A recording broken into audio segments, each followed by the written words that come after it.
Welcome to the Climbing the Charts podcast. I'm Angie Lawless, and I'm here with my co-host, Brandon Miller.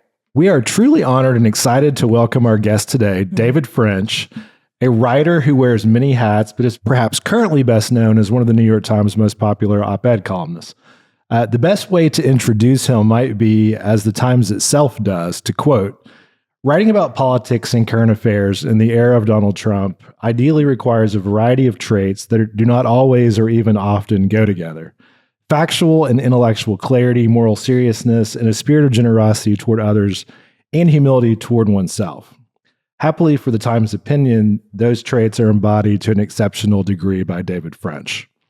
So while the New York Times is often seen as a bastion of progressivism, liberalism, and secularism, David is not the face of those isms. He is a self-proclaimed religious Christian, a Republican, and pro-life. Despite this, or perhaps because of it, he has become a sought-after voice on platforms not traditionally you would associate with those things, such as NBC, for his incisive critiques of Trumpism and the MAGA movement, though his long association with National Review, for instance, is often overlooked in these discussions. Mr. French thus occupies a unique and fascinating position in today's cultural and political landscape. I've got more to read about your bio, is it a Republican now or a libertarian? Well, I call myself an independent conservative. Yeah. So yeah. I'm definitely lean strongly in the libertarian direction. Yeah. I'm not fully libertarian because in many ways, like my foreign policy ideas don't exactly, they exclude me from libertarianism. Yeah. But I'm definitely libertarian minded and I'm independent conservative, so neither Republican nor Democrat. Fair enough. Mm-hmm. So born in Alabama, grew up in Kentucky. That's right. Born in War Eagle country and raised in Big Blue Nation. So I'm from Big Blue Nation. I am too. Yeah, go Big Blue. Yeah. So then David came to Nashville to attend Lipscomb, where he majored in political science and later earned his law degree, just like Brandon over here at Harvard. I'm not sure why I'm even here. Over 21 years of full-time legal practice, David gained a diverse experience litigating in both Manhattan and Kentucky, navigating Wall Street boardrooms, and representing clients in rural courthouses in the Appalachian Mountains. In 2015, David transitioned from law to journalism, a journey we're excited to explore today. He co-founded The Dispatch, contributed to The Atlantic, and wrote for National Review from 2015 to 2019. David's most recent book, Divided We Fall, America's Succession Threat and How to Restore Our Nation, delivers a powerful warning about the dangers of rising partisan animosity. And in 2024, he made headlines by announcing he would vote for Kamala Harris for president.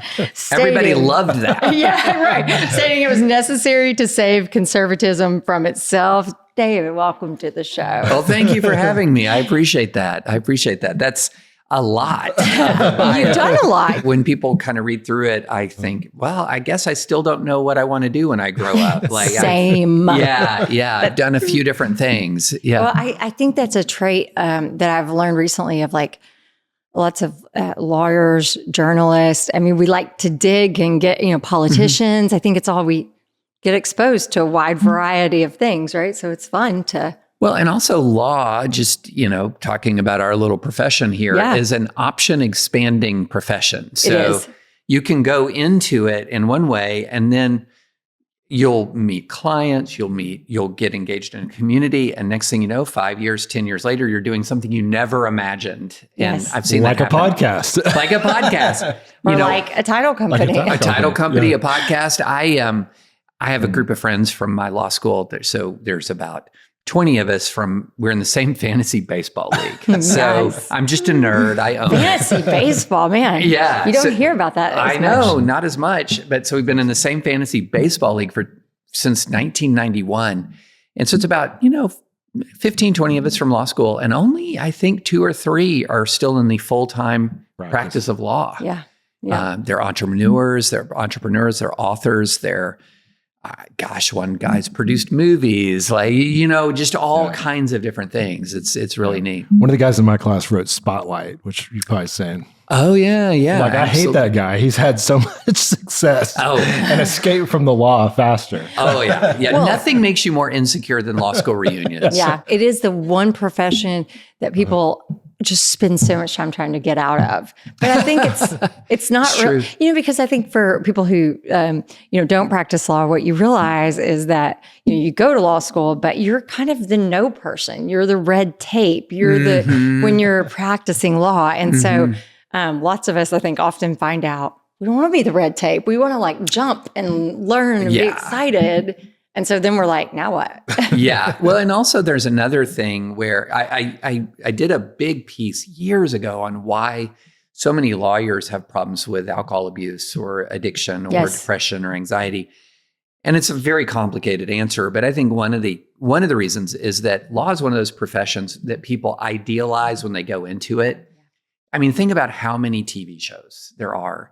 And being a lawyer on TV is always interesting, right? So the spread between expectation and reality. And I love Suits. Suits is great. Oh, Suits is great. Suits is funny. I do you watch The Lincoln Lawyer? Yes. Yeah. That's a little silly, but presumed Still innocent. really well. People were captivated by that. Great. You could just go down the list, but you get out of law school and you realize the practice of law is actually a lot of drudgery. Like there's just a lot, even if you're in big time litigation, a lot of that is document review, and then you get out and you don't know anything. Yeah. And so that collision with reality is so dramatic. Mm-hmm. And you've got a lot of debt, right? So you're like, wait, I have to do something. Yeah. Well, okay. So on the way, so since this is Nashville, we usually ask what you listen to on the way here. That's a really good question. So, or what you're listening to these days, doesn't it? Yeah. So I like to discover kind of different musicians, and I've never been a all-in country person, more of like a singer-songwriter type. Yes. And so I was just listening to this British singer named Freya Ridings, who has some new music out that's really, really good. But I'm not a music guy in general. I listen to too many podcasts to be a music person. So in addition to like political podcasts, I listen to NBA basketball podcasts. I'm a huge basketball fan. I listen to history podcasts. One of my favorites is a podcast called Empire that is two British folks who literally talk about all the various empires in world history. And they're delightful, and they've got that British accent, so they sound brilliant, right? Instantly more attractive with that British accent. Yeah, exactly. Many people, are familiar with your writings and are familiar with your personal story, but just briefly here as we start down this political trail, tell our listeners a little bit of how you became someone who your own party might label a rhino, and Benedict Arnold, all the other, or who your former party. Rhino would be the nicest thing, right? Despite identifying as a conservative Republican for a large part of your life. Yeah, so that's a great question. So I came of age in the Cold War. So I'm 55 years old. I was born in '69. I remember very well the tension of the Cold War. I'm older than you guys, and so you may not remember things like the ABC movie The Day After, where, it's talking about nuclear war. And I'll never forget going back to school the next day, and it was like hushed tones in the halls because everyone was so freaked out by this ABC movie about the Cold War. So I grew up a Reagan conservative. I was very much a Cold War kid. I was and I thought the Republicans were more hawkish towards the Soviet Union. And so I grew up a Reagan conservative. And what that meant was really four big elements. Element number one is strong national defense. Element number two was a more libertarian fiscal policy, trying to be less government rather than more government. Element number three was socially conservative. And then this is the fourth one that people don't talk about enough, was really, if you're going to be a limited government conservative, you need to also have a commitment to character. And so in my view, because you're not asking the government to do as much for you, right? And so you're asking individuals to step up, right? Mm-hmm. And you got to lead by example. And there was Peggy Noonan wrote this wonderful book years ago called When Character Was King, about the Reagan era. And so that was, to me, what conservatism was: a commitment to character, commitment to limited government, strong national defense, social conservatism. Now, That didn't mean any specific policy on any specific day. That will change depending on the challenges, but that's the overall philosophical bent. So when I talk about that and I begin with like character, you're going to know I'm going to have problems with Donald Trump, right? So, I remember distinctly in 1998 when Bill Clinton and the Monica Lewinsky thing kicked off, social conservatives were outraged. Look, we had peace and prosperity and all of that, but you don't sleep with an intern or have a sexual relationship with an intern while you're in the Oval Office. You don't lie about it under oath. And so there are all these statements put out about character. So Trump comes down the escalator in 2015 and I'm like, we're not doing this, right? Right? Hey guys, we're not doing. And then, so I had a character issue. Did you realize when you wrote the article, after that, speaking to we're not doing this, right? Mm-hmm. Did you realize it would be as negatively perceived that early in? Oh, no. So when going all the way back to 2015, when I was objecting to Trump, so this is, getting close. It's 9.5 years ago. Right. We've been in this moment for a long time. A long time. So when I went back and looked at that, I was shocked at the vitriolic response all the way back in 2015. So I underestimated Trump's support early. I've said that. I confess that. I definitely underestimated how much Christians would rally to Trump, evangelicals would rally to Trump. And then the other thing I underestimated was not just the level of support, but the intensity, the way that people would wrap both arms around him and almost view it, honestly, after all these years, the thing that is very, very clear is there's a lot of Americans who kind of believe that if you're attacking Trump, you're attacking them. Mm-hmm. And so people took criticism of Donald Trump very personally. Even though I would not say anything negative about them. I had not said anything negative about them. I had just made an argument, don't support this person. But people took it and still definitely take it very, very, very personally. And, I, as a matter of principle, I don't like to attack people. I attack ideas. Exactly. But people took even attacks on Trump's ideas very, very personally. And so from the beginning, I knew I was dealing with something different without all of that intensity. I'd seen intensity around Barack Obama. I'd seen it around George W. Bush. I'd seen people fall in love with politicians. I'd never seen it quite like this. Right. Yeah. Right. And so, you sort of stand up and say, hey, I don't think this is not the guy that we want representing the free world. Mm-hmm. And then from there, people just start sort of distancing themselves, including your church. We famously read about, and even like attacks on your daughter. At the time was 6 or 7. She was 7 years old. This is in fall of 2015 when I had criticized some things that Trump had said at a debate, and I saw people started sending tweets of pictures of her face photoshopped into a gas chamber. My 7-year-old daughter with her face photoshopped into gas chambers with a photoshopped image of Donald Trump like he's in a Nazi uniform pressing a button to kill her. And then, which in and of itself, right, is just mind-blowing. Oh, it's stunning. I mean, aside from, if it was you as opposed to your daughter, I mean, you can't even begin to think about putting a child in that, but if that had been a picture of you and Donald Trump, it'd have been scary enough. It's mind-blowing. Right? Oh, yeah. And then that just started what turned into years of harassment. So we've had bomb threats. We've had people come to our house. We've had death threats. We've had cyber harassment. We've had efforts to fire me from my jobs, efforts to destroy my public reputation.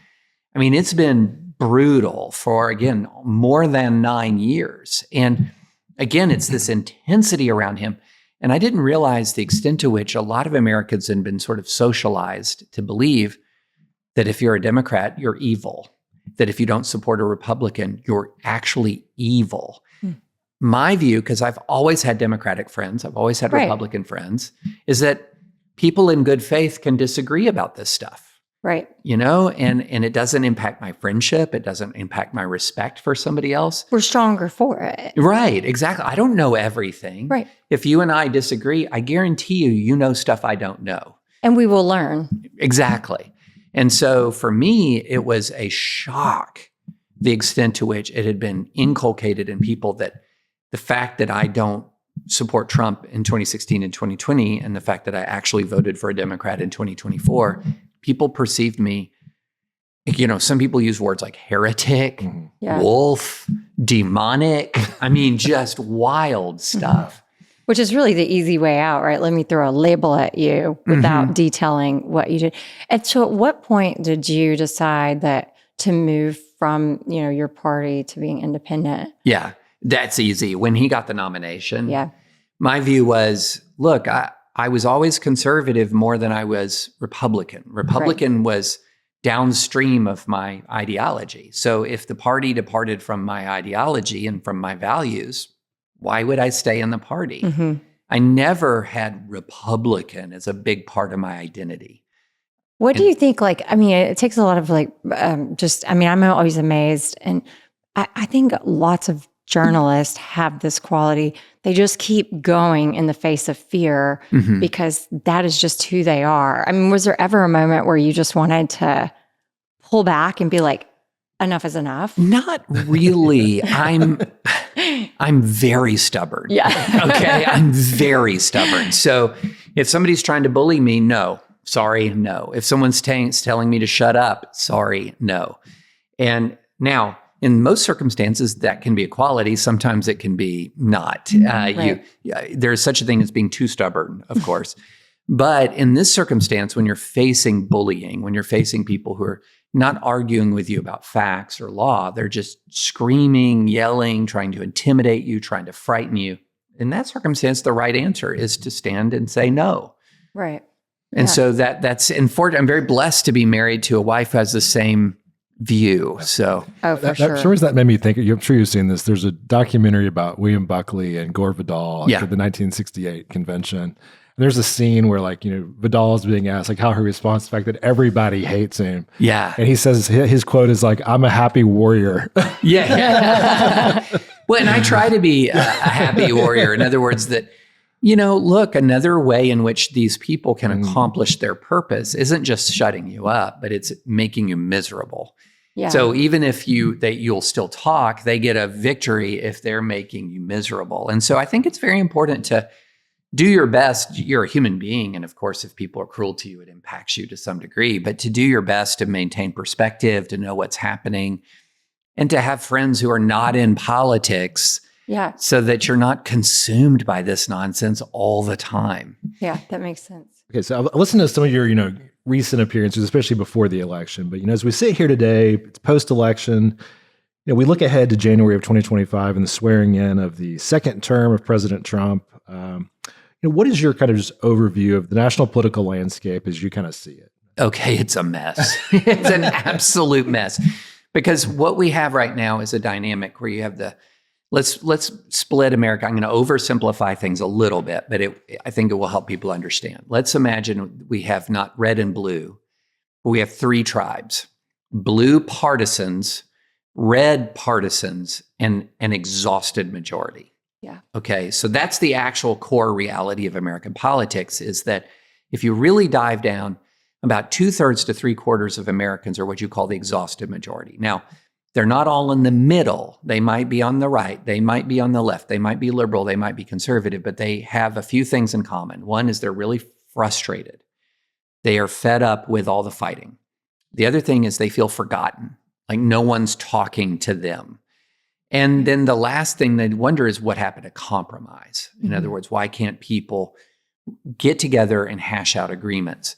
Now, the problem is that exhausted majority, you would think, well, hey, if 2/3 to 3/4 of America have kind of a healthy view of politics, why are our politics so crappy? Right. Well, the answer is in that first word, exhausted. They're not participating, really. They've pulled away. There's this GIF online that I love that's Homer Simpson with his eyes wide, like backing into the shrubbery until he disappears. That's the exhausted majority. They come out every 2 years to vote, and they'll vote Republican or they'll vote Democrat. And then they see how nasty this all is. And then they go back into the shrubbery and they kind of retreat from public life. And then if things aren't fixed, they come back in the next 2 years and they punish the incumbents. Yeah. And then they go back. And so think about this cycle. So in 2004, Bush wins. Everyone's like, Republicans have an enduring majority. 2 years later, the Democrats take the House. 2 years after that, Obama wins. Democrats are going to enjoy an enduring majority. 2 years after that, the Republicans take the House.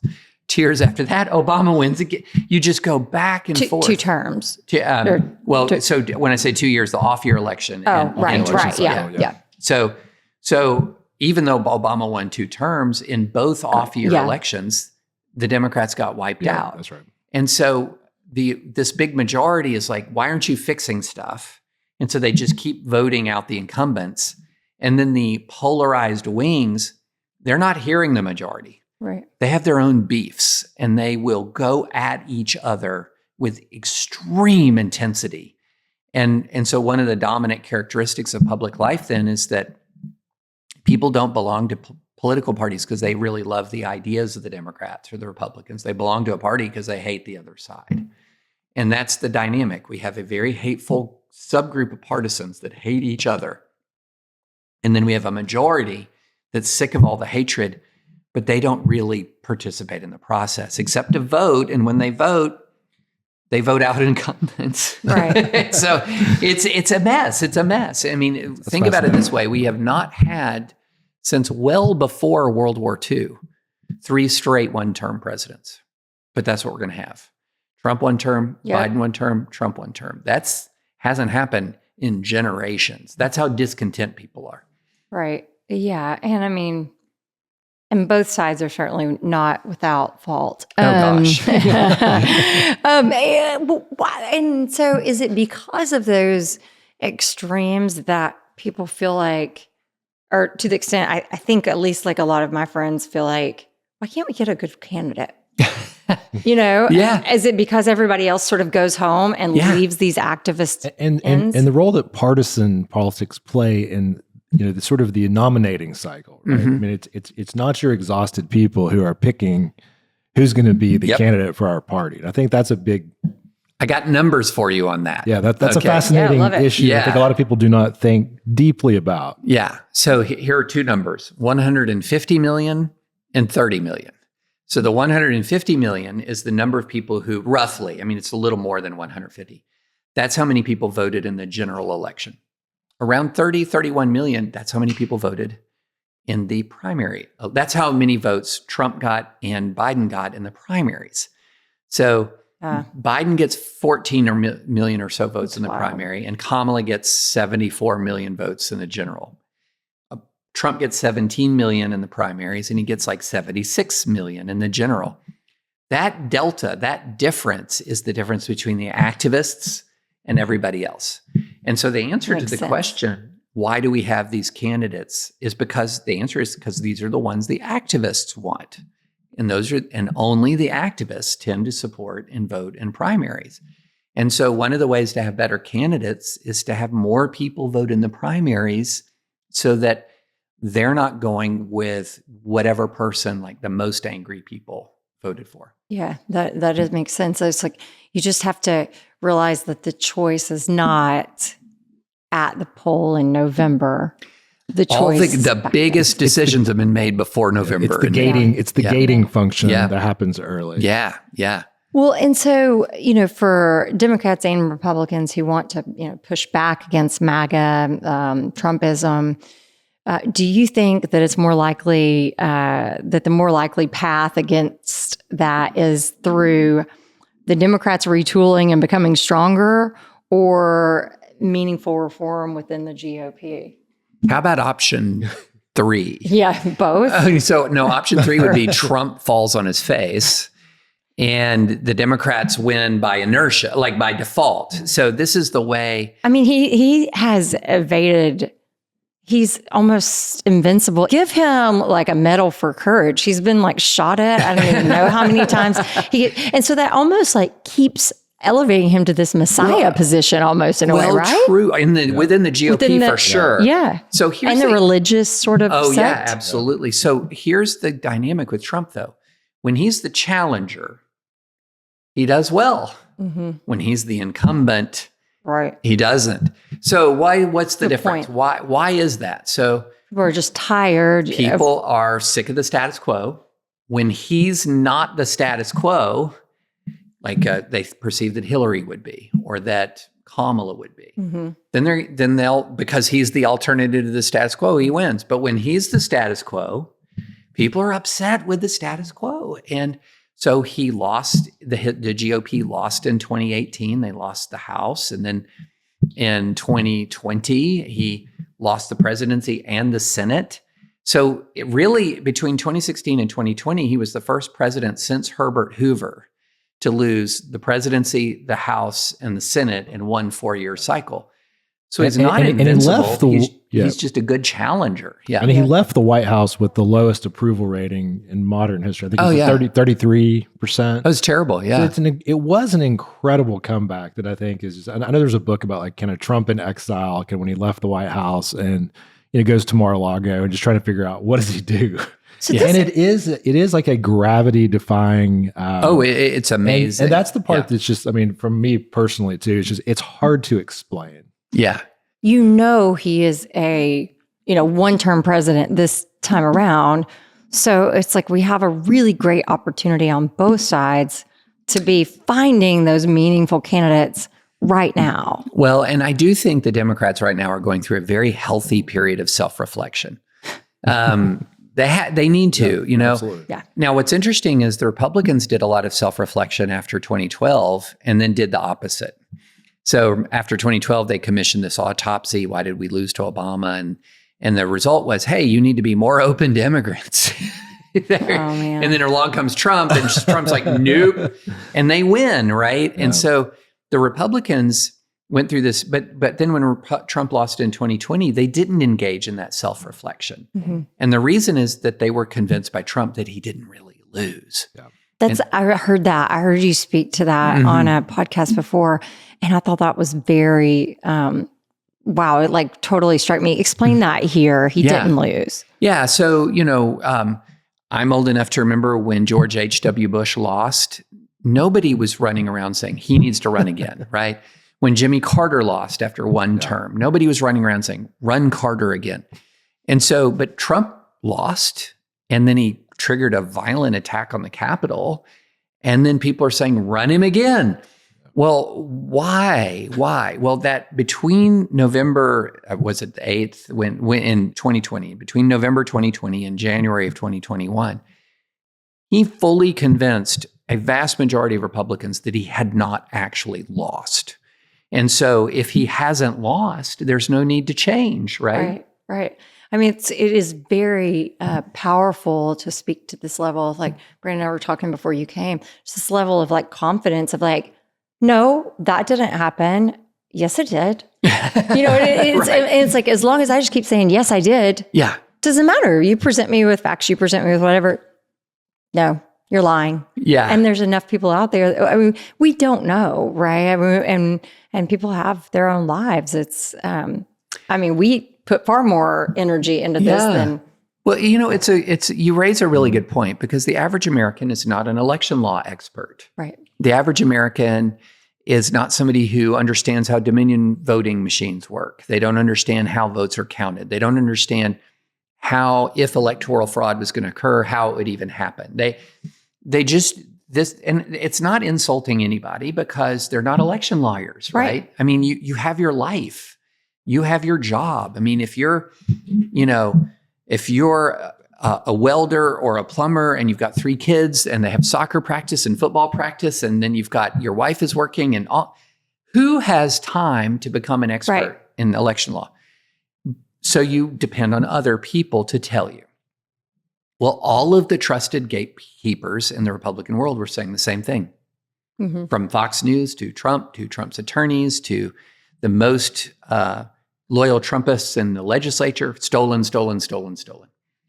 And then all the people who were saying it was not stolen were people you don't trust. like the New York Times or, the Biden team or, so if everyone you trust is saying stolen, stolen, stolen, and everyone you don't trust is saying it's not, it's a very human thing.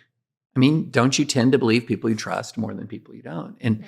And so I'm not mad at like the average person, because I'm mad at the people who deceived the average person. That's where, because I've seen the same thing happen on the left when the Biden team was saying, no, he's fine. His age is not a problem. A lot of rank and file Democrats were like, stop talking about his age. And then and then the debate happened. Then you get James Carville coming out of the woodwork. Yeah, exactly. But that is exactly, we can't, regardless of which side we're on, what is good for one is good for the other. Yes, so right. Has there been a time in history where this has happened before, where we've had this sort of Trumpism?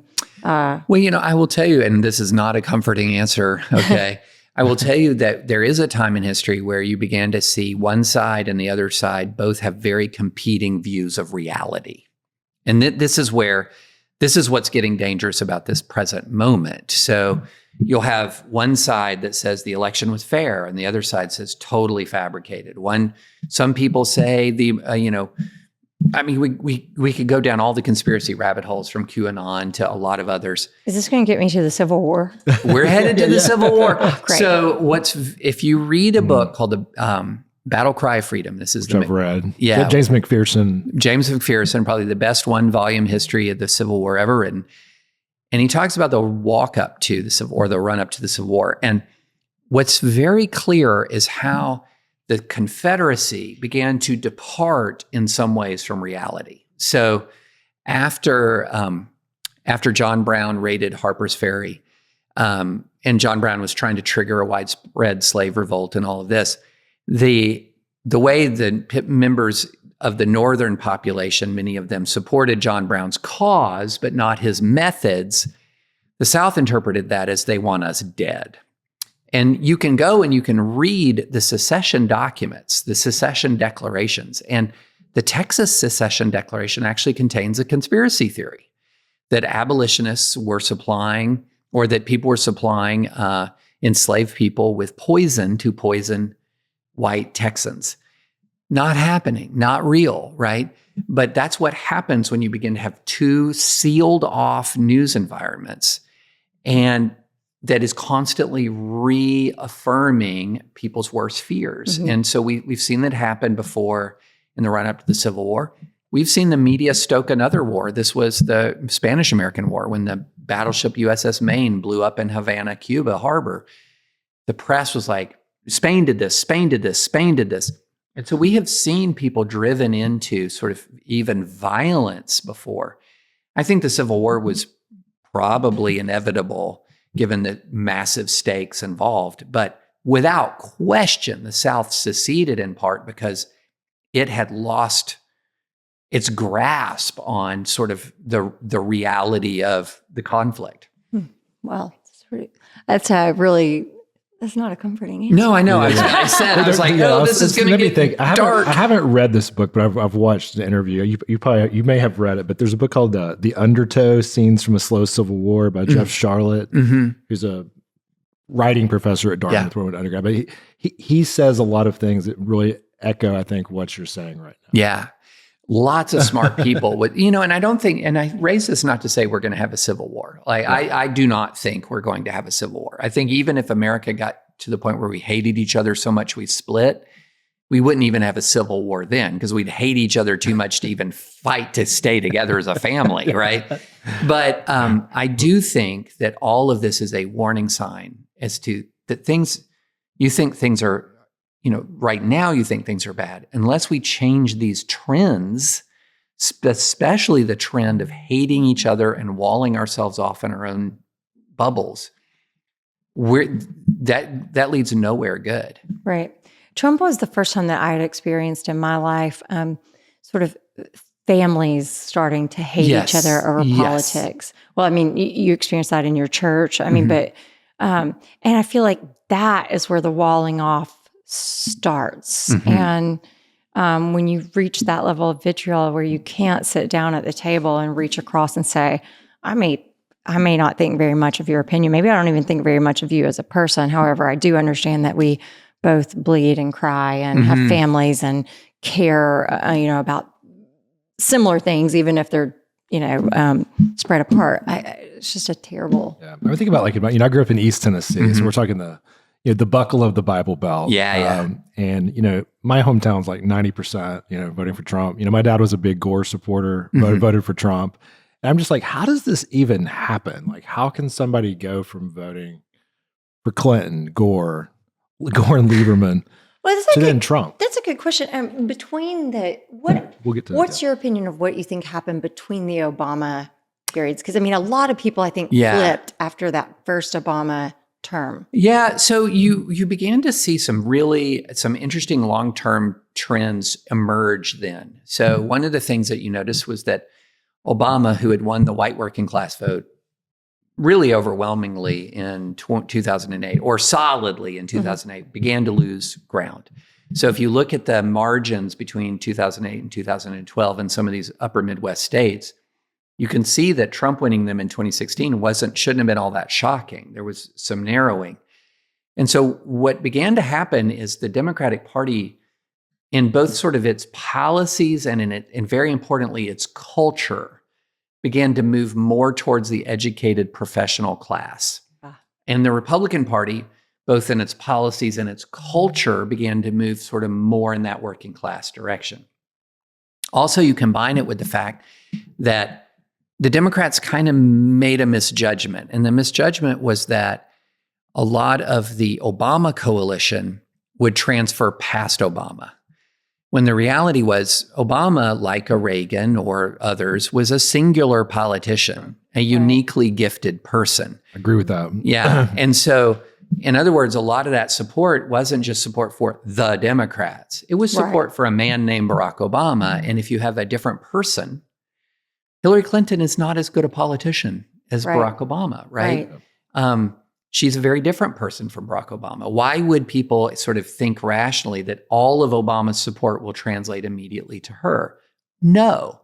And so one of the miscalculations I think that Democrats made was that coalition, that ethnic coalition that really went for Obama was going to be with them forever. And the bottom line is no. They trusted Obama. They did not trust.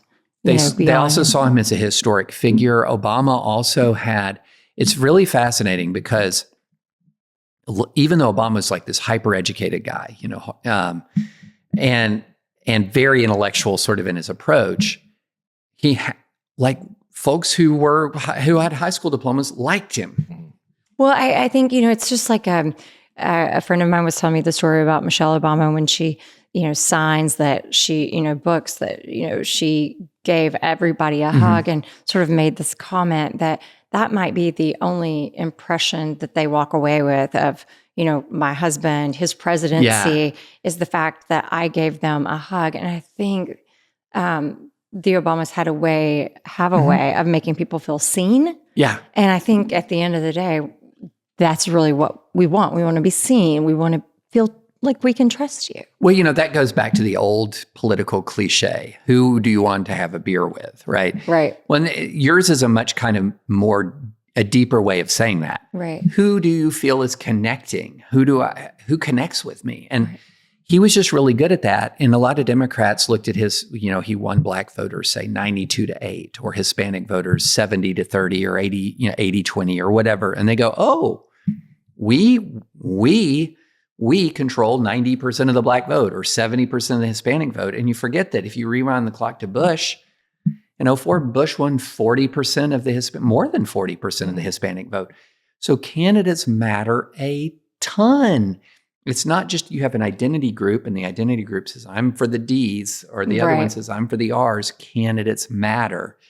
And so I feel like the Democrats sort of took for granted that they could win black men. They took for granted that they would. Interchangeable candidates, put a D in front of them. Exactly. Yeah. So this next question literally hits on what you just said, but maybe it's going for a little bit different explanation. So as you point out, in the 80s and 90s, one of the big fault lines in every election is always education. So in the 80s and 90s, the more educated someone was, the more likely they were to vote Republican.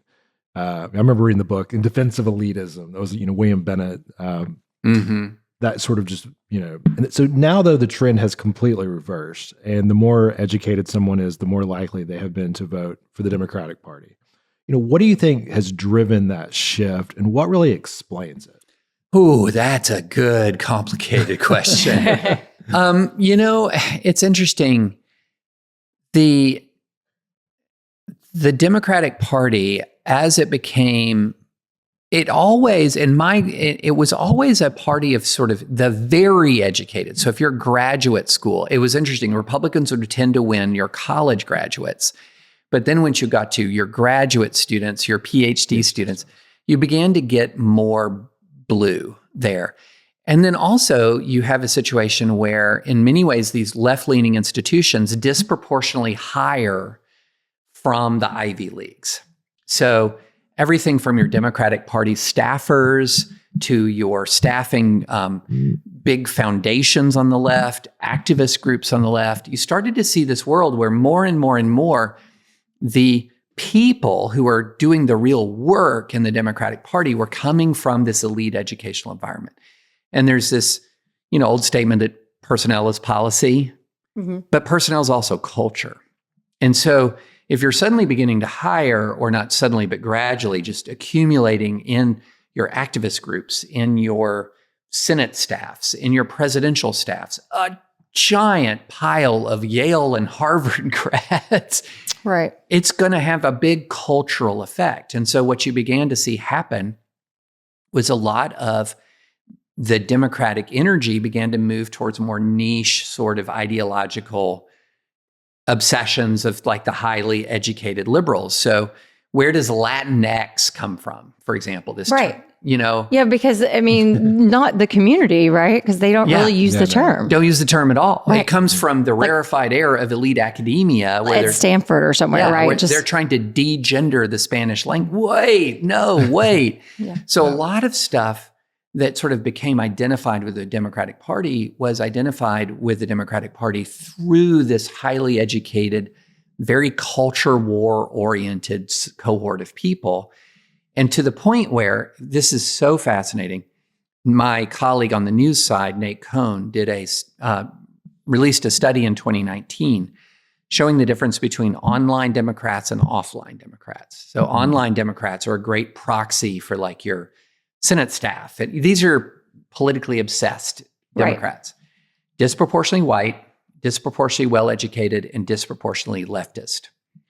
That was 1/3 of the Democratic Party. 2/3 of the Democratic Party, what the offline portion was more diverse, so more ethnically diverse, lower income, and much more moderate. And so, but who was running the ship? It was the 1/3, not the 2/3.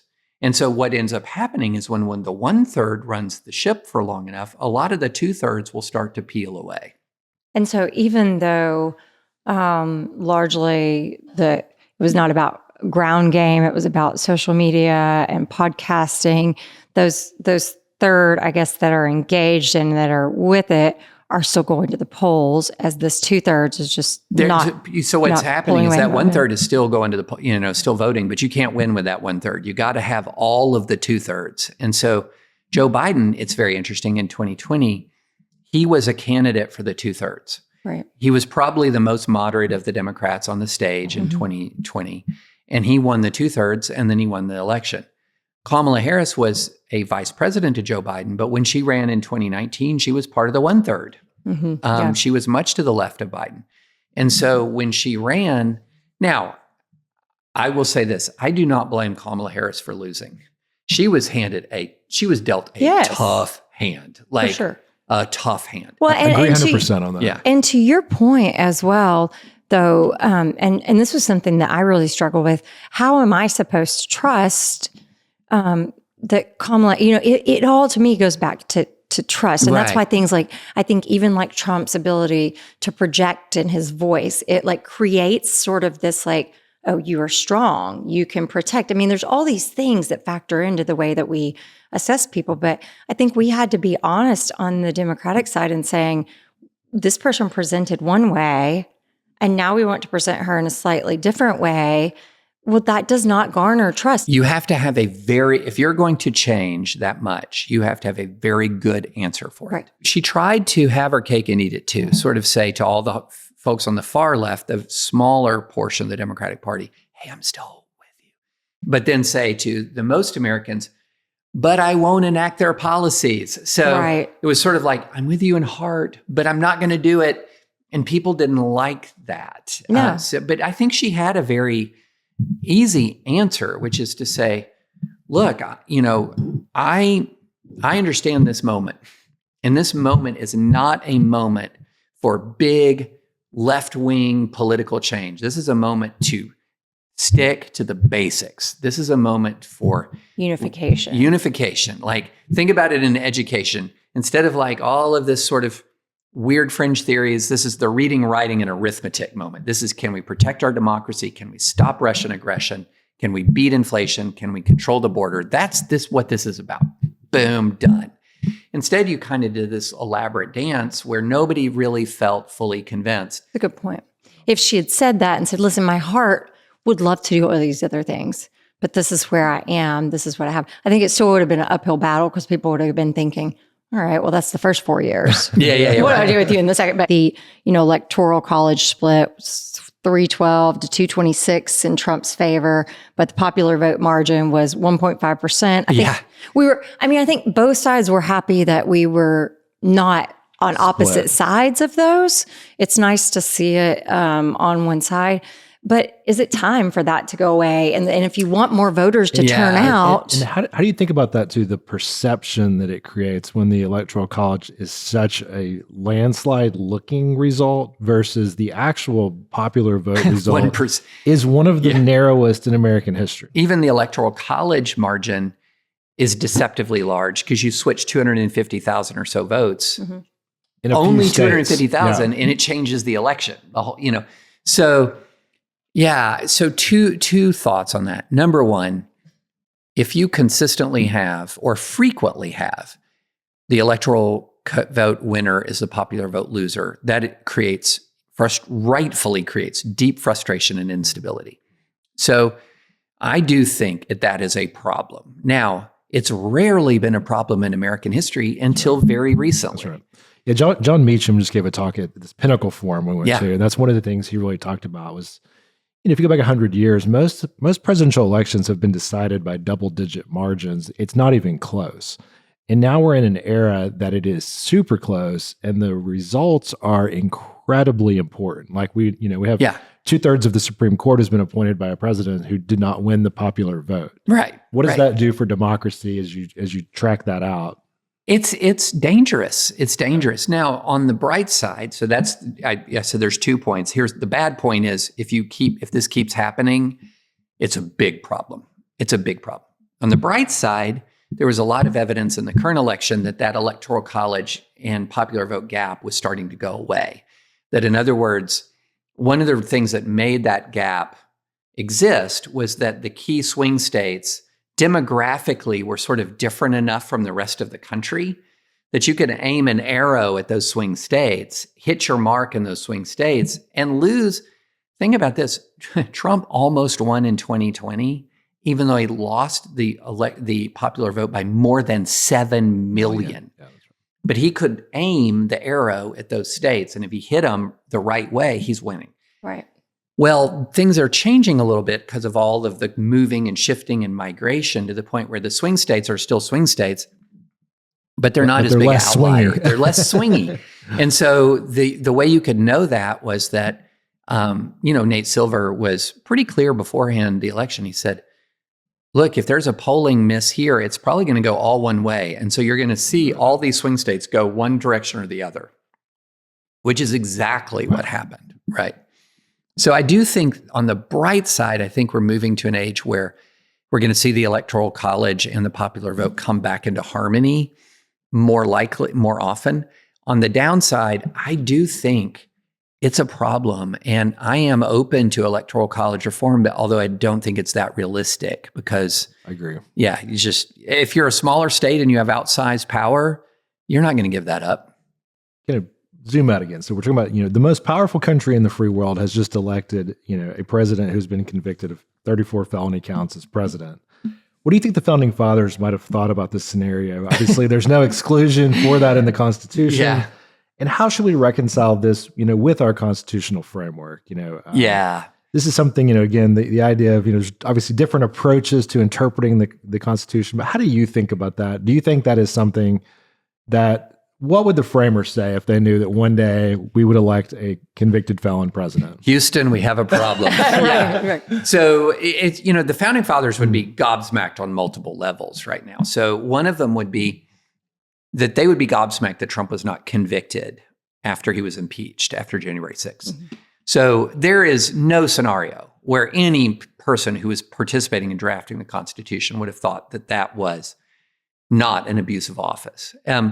And, let's put it this way. They were so keen on the idea that impeachment was going to be a deterrent to wrongdoing that one of the reasons why they left the pardon power in the Constitution was they said, hey, if a president, abuses the pardon power, they'll be impeached. Oh, really? Oh, really? So essentially they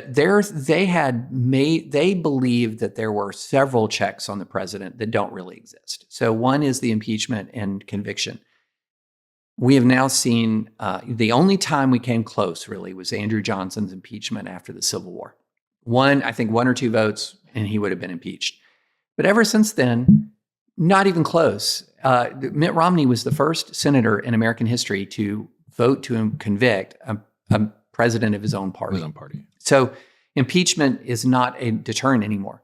Their vision for the Electoral College was very different from what it is. They did not envision a group of people who just automatically go and vote based on how their states voted. They envisioned a community of civic-minded people who selected a president based on their character, et cetera. Yeah. And so they would look at the current system and be shocked at the impeachment, the emptiness of the impeachment power, and they would be kind of appalled at what the Electoral College had become. And I think it's fair, historically to say the Electoral College is an elitist instrument that was designed to protect the country from a situation essentially where you had the least educated people having more political power. And I think it's fair to say, is kind of what we're talking about with kind of the flip and what's happened since the 80s and 90s.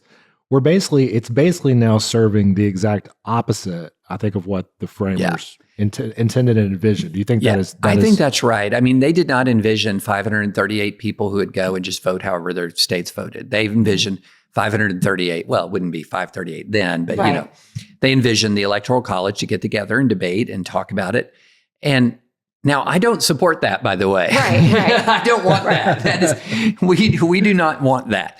But you asked about the founding fathers, and that's how they envisioned it. So because they wanted checks on both the power of a president and the power of the people. They didn't trust anybody. The Constitution is a document written by people who did not trust anybody. Now, even as mistrustful as the founders were, it turns out that they still trusted too much, because a lot of our system still does depend on sort of the respect and honor and integrity, people having respect for the process and honoring it and having enough integrity. And so when people just decide historical norms and values don't matter at all, they can still do a lot of damage, even though the Constitution was drafted to stop demagogues. Yeah. And so you think about that in the context of a company, right? You would never ask a company that had just started as small and then grew to be Amazon to be governed by the same rules, notions. And so, its original operating agreement would become outdated. Yeah. You're right. Your operating agreement, your general valuation, the way that you value the company would be completely different, when you entered it versus at the end, maybe. And so, what is the answer to that? Because also it is a document that we hold very near and dear. And how do you sort of navigate those changes? Well, the founders obviously wanted the document to be changed because they included the amendment process. And the Constitution's been amended a number of times. So that original 1787 Constitution was flawed. It needed a Bill of Rights. It needed the Civil Rights Amendment. So this idea that the Constitution is not perfect, I'm always asked, what is the one constitutional amendment you would support? And I say it's the easiest answer. I support a constitutional amendment to make it easier to amend the Constitution. Because I do think we have been too frozen in our constitutional vision, and that has punted too many things to the Supreme Court. So now we look to the Supreme Court to literally kind of change the Constitution when that's the role of the amendment process. Right. Now, there are listeners who say, no, the Supreme Court's just interpreting the law. Well, if the constitutional text does not change, so you have no change in the constitutional text, but at one moment you have abortion rights and another moment you don't, they can't both be right. Right. Because, I mean, and you know this as well as, Brandon and I do. I mean, the law is just, you can look at precedents, you can, but that's why they have these great arguments, right? Because you can't possibly put everything down. So everything's subject to interpretation. So you've got these 9 justices now that are making these changes where we could have an entire, legislative it's hard to body. know what John Jay would have thought about TikTok, right? Oh, yeah. Very hard. Very hard. And what makes it even harder is that some of the provisions of the Constitution that we value the most are not exactly self-explanatory. You said it very well. I mean, it requires interpretation. So the Second Amendment is not a self-explanatory text. When it says Congress shall make no law, regarding the freedom of speech, that's not self-explanatory. Right. That requires interpretation. And so one of the ways that you deal with ambiguities is by court decisions. Another way you deal with ambiguities is by constitutional amendments to clarify things that have become a problem or to change things that are no longer working. And so so another constitutional amendment I'd like to see Supreme Court justices have term limits. You hear people talk about, where's Dan Rather and Tom Brokaw and all that. But I mean, it is true. How do we bring these realities back together? How are we able to get, I guess, the viewers to a source that idea of a shared sense of facts and reality that we talked about with what happened with the leading up to the Civil War. Well, news has to go away. I mean, it's like viewership though seems to be driven to entertainment, and entertainment is people yelling. I think things have to get worse before they get better. So the current news environment is the product of consumer choice more than anything else. Like everyone says, the media did this. They went toward the money, right? Yeah, well, and people go toward, they move towards the eyeballs, they move towards where people are interested. And so what is happening is that we have 2 phenomenon working together to create the current environment. One of them is called earned distrust. In other words, whenever an establishment media outlet like mine at the New York Times or anyone else makes a mistake, especially if we make a mistake and it's not immediately corrected, if we make a mistake, it's not immediately corrected, people start to get skeptical. Or let's say you're public health officials and you put out bad guidance, people get skeptical. So that's earned distrust. And we have a lot of major institutions in America that have made mistakes and they've earned the public's skepticism. But then you lay on top of that, we have an entire industry of people who manufacture distrust. So they will lie about about the New York Times. They will lie about public institutions, all to generate and to sort of say, don't pay attention to them, pay attention to me. And so this is happening right now to such an extent that people are being deterred from even going to good news sources because, say, a Joe Rogan is like, no, you can trust me. Well, I don't have any particular beef with Joe Rogan, but he's not an expert on everything. Right. Okay, so if you find out New Jersey has, people are seeing drones in New Jersey, what does Joe Rogan have to say about that? Nothing. Did Joe Rogan say something about it? Yes, he did. Yeah. What did he do? He promoted a wild conspiracy theory TikTok. So what has to happen over time is people have to realize, okay, maybe I have some skepticism about New York Times, but Joe Rogan, I need to be skeptical of him as well, right? Maybe I can like go to him to like eat worms or whatever, Fear Factor. He'll know more about the UFC Exactly. than I will know in 10,000 lifetimes. But I know more about the First Amendment than Joe Rogan will know in 10,000 lifetimes. So that's a. But we're creating an alternative media that's often centered around personalities. And you see this everywhere. So, and then that personality has to have an opinion about everything. They don't know about everything. And so I do think that what we're going to have is a period that's going to go on for a bit longer, where people are led down rabbit hole after rabbit hole. Mm-hmm. And then eventually it's, wait, stop. My old colleague at National Review had this, named Jim Garrett, he had this great comment where he said, things that can't go on forever won't. And people don't like to be miserable. And if they're continually pursuing courses of actions that make them miserable or afraid, then often people will change. But it sometimes takes a long time, or it takes experiencing a really bad consequence before they do. Yeah. Kind of try to end this with what we call the lightning round. Let's do it. Quasi-lightning round. Okay, so there was a story this morning in the New York Times about the Ezra Klein Show, 62 guest book recs. One of those was actually from you, a book called Manhunt, The 12-Day Chase for Lincoln's Killer by James Swanson. If you weren't recommending that book, what's one book every person should read? Oh, one book every person should read. Oh, that's other than yours, of course. Well, of course. Yeah. Of course. Okay, can I go like... let me go with an old classic novel, War and Peace. Okay. Now if your listeners are like, oh, come on. No, really, honestly, that book is, as a novel, it's phenomenal. As a work of sort of almost like, it's a work of almost religious philosophy at the same time. Yeah.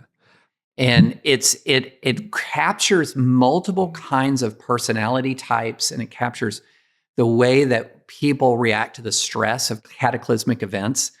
But it is full. It's an incredible story, and it is infused with spiritual truth, just infused. And I don't know if y'all are like me, but for me, I have gained more insight into the human condition, actually, and sort of spiritual insight through fiction than I have through nonfiction. Yeah. So, for example, if you're going to list my favorite books of all time, they're going to be War and Peace. It's going to be Les Miserables. It's going to be Lord of the Rings. It's going to be the Screwtape Letters from C.S. Lewis. It's going, and all of those that I just listed are fiction. Do you know what strikes me though, from an entrepreneur perspective? When I let my brain stop, I get the best ideas. Mm-hmm. And so it almost goes along with this, when we get to wonder and play in this world of fiction, we get these ideas that are underneath. Yeah. And also fiction does this interesting thing. It connects us emotionally in some very powerful ways. But also if it's a truly wonderful fiction story, it's enough removed from our current environment that we don't bring like our personality grievances or our policy disagreements or whatever into it. Whereas even the best nonfiction books, so like if we have real beef for a politician and the book compliments a politician we strongly dislike, it'll take us out of that moment. Yeah. But right. I don't have pre-existing views of Aragorn. Right. You're like, I'm good. Yeah. Well, I was going to say one thing. I say, kind of piggybacking off what you said, David. Like the summer before I went to college, I decided I hadn't read a lot growing up. Mm-hmm. It just wasn't something I was really into, and I decided I don't know a lot of vocabulary words, so I'm going to read War and Peace. Yeah. So I spent the entire summer before college basically reading War and Peace. My son-in-law did that right before law school. My son has done that before his law school. Yeah. Oh, that's nice. So there's our career advice. There you go. I only read 1L, so. I read that too. Yeah. Okay, so speaking of the drones, aliens, our military scanning for a missing nuke, Amazon Prime busy at Christmas. What are these things? The drones. Mostly it's like American Airlines Flight 377 trying to land in Newark, or it's Venus. I mean, honestly, that's what we're talking. Now, there are some videos that are standard commercial quadcopter drones. That's not a big deal. On any given day, especially when I'm visiting my grandkids in Chicago, there's drones up there all the time. Right. So what we're dealing with is once something happens that causes people to get suspicious, and then a whole bunch of people who are not used to scanning the night sky, they start focusing start scanning the night sky. And airplanes can look weird from its certain angles. If you don't know the color schemes, things can look strange. At Venus, for example, if you zoom in on it with a telephoto lens, because the atmospheric distortion can look like a kind of rotating ball hanging in the sky. And so there's this Twitter account, a cosmologist that I follow. He was basically like, give me your best, give it to me, the best drone picture you've got. And so people are sending him, and he's like, Venus, constellation Orion, American Flight 377, So. Okay. Favorite guilty pleasure? Ooh, favorite guilty pleasure. That's a very good question. So guilty pleasure. This isn't really a guilty pleasure, but we do it so much that it's a guilty pleasure. And that is, by golly, every night we're streaming stuff. Yeah. My wife and I we're like the goats of streaming recommendations. We're like the LeBron James of recommending British crime dramas, I love crime dramas. Oh, yeah. We are all over it. Like, what are you watching right now? We're watching Bad Sisters on Apple TV Plus, which, have you watched that? If you like a crime drama. Yes. Oh, tremendous. Okay. We're also watching Silo on Apple TV Plus, dystopian future sci-fi. We're watching Dune Prophecy on HBO. We're also watching, I can keep going, Trying, which is a comedy, a British comedy that is on Apple TV Plus. That's one of the most charming, life-affirming, funny, sweet shows you'll ever watch. And then on the exact opposite of that, we're also watching What We Do in the Shadows, the last season, which is a reality, quote, kind of a mockumentary following a small family of vampires. Not much life affirming about that, I'll tell you. But no, I could do a whole podcast on this. I love this. Will the Supreme Court save TikTok? No. I said that with such confidence, didn't I? And you know what? Do you want to be a loser or a winner? Yeah, I don't think so. And here's why I don't think so, because both doctrinally and practically. So doctrinally, the People's Republic of China does not enjoy any First Amendment rights. Okay. The First Amendment does not extend to the Communist government of China.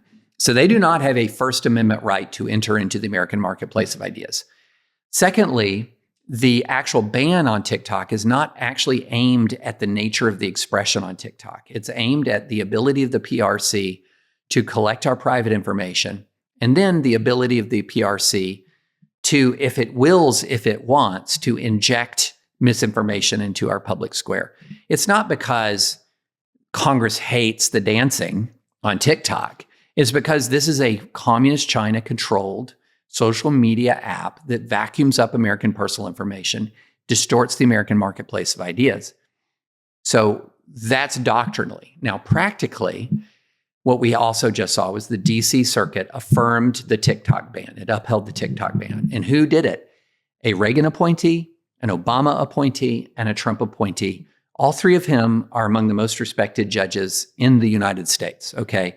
So this shows that there are some cross-partisan agreements, and they did it in a very clever way. They said, look, we're just going to assume that this is aimed at speech and therefore is the most restrictive, most high level of scrutiny that we're going to apply, strict scrutiny.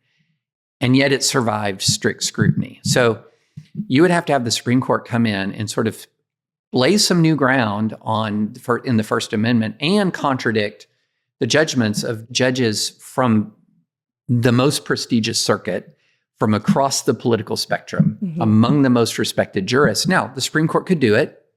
It might reverse the ban, but I tend to think it's going to uphold the ban. Yeah. Okay. So if our listeners want to learn more about you, what is the best way for them to do that? Obviously reading your column. Yeah. That's the best way actually is reading my columns and listening to my podcast. So I have a legal podcast called Advisory Opinions. I, don't like to brag, but it's the best legal podcast in the known universe. But not because of me, because of my co-host, Sarah Isger, who's just brilliant and smart and funny. And she makes it a very fun podcast to listen to, even if you're not a legal nerd. Yeah. And that's by far the best way to interact with me. I'm on social media. I hate social media. So that, you can go to Twitter where I'm mostly dormant, or, Threads or whatever. But I do not encourage people to do the social media thing. Yeah. Well, you know what? This has been just a pleasure, and we really appreciate you giving your time and driving up here and visiting with us. So thank you so much. Well, thank you. And, your listeners don't know how nice and patient you are. No. Because I went to the wrong address and was really late, and you did not shame me for that at all. So I appreciate that. We just knew it was going to be all the better for it. Thank you for joining us for another episode of Climbing the Charts.